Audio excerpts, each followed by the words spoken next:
So back to Boris. What's your take on what's going on? You think he's going to be around for a while to come, do you?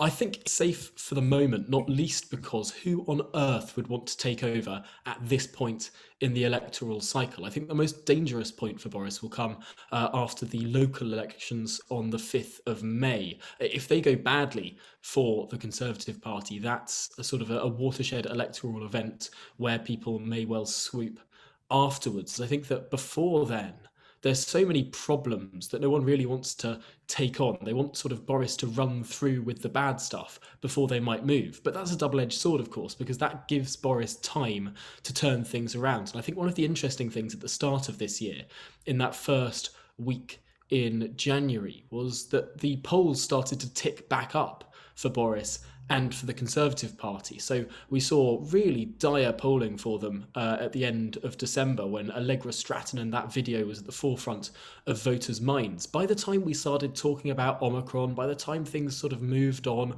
beyond Christmas, maybe there was a bit of a bounce for the fact that Boris didn't lock down England in the same way that Scotland, Wales and Northern Ireland were under restrictions. But whatever it was, polls showed the gap closing. I think they fell to only 4 points behind Labour by that week, until, of course, Monday night, when those extra stories dropped and everything, Monday night last week that was, when those extra stories dropped and everything started to spiral again for the Prime Minister. He went into hiding for the best part of 2 days before a sheepish apology at Prime Minister's questions, and the spiral has gone further down ever since. But I think that does show that sort of boomerang effect, the yo-yoing of the polls that have taken place in the last 3 weeks.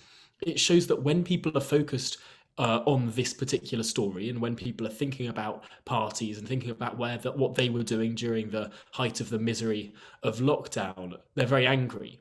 But when the conversation can be moved on, potentially that gives a road to recovery for the Prime Minister. So just the fact that I don't think we're going to get close to the 54 letters required to be sent into Sir Graham Brady's office, the chairman of the 1922 committee, to force that internal no confidence motion within the Conservative Party, the fact that that's not going to happen for the next few months really gives Boris a chance to turn things round.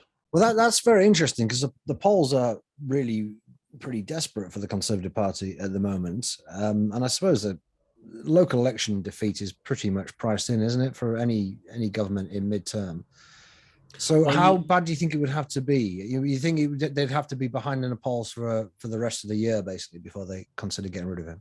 Or for the next I think there might be moves if the local elections are particularly dire. Of course, many MPs are actually very sort of intertwined with their local associations. And if a lot of the people that prop up MPs in their local associations have lost their jobs as councillors, that can really change the parliamentary arithmetic pretty quickly. But also, it's not always the case that mid-term governments lose local elections. Of course, the sort of the huge concurrent, almost mid-term set of elections that we saw last year, the Conservatives did actually pretty well. They held strong in Scotland. They held a number of mayoralties by some pretty considerable margins. I mean, Ben Houchen getting in with 70+% of the vote in the Tees Valley, and of course Andy Street winning Birmingham again. There was a lot to boast about for the Conservatives, and of course actually in London doing better than a lot of people predicted.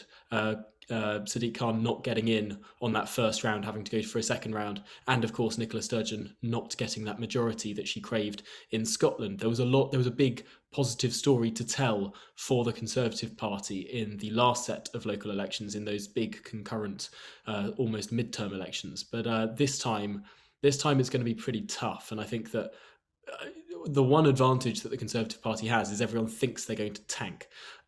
So it'll be interesting to see just how badly they tank. But as I say, May is a few months away. And if the Conservative Party can reset the agenda, start talking about some other things, as we've clearly seen this week, there's an attempt to Operation Save Big Dog or Operation Red Meat or whatever the tabloids want to call it. They're sort of throwing out red meat to Conservative supporters. And this is the other interesting thing about polling. at the moment. Boris has never been popular with people who voted Remain and never been popular with people who voted Labour. The particular problem in terms of his net approval right now is that he is tanked amongst those who voted Leave and those who voted Conservative. So the way to build that back up isn't to potentially do a big, broad brush strategy in terms of reaching the whole electorate. He just needs to do some pretty conservative things, and that will bring back some of that conservative base that slipped away. Well, if you enjoyed that conversation, why not watch one of these other videos? And while you're here, remember to hit the subscribe button and the notification bell. That way, you'll never miss out on a single IEA broadcast.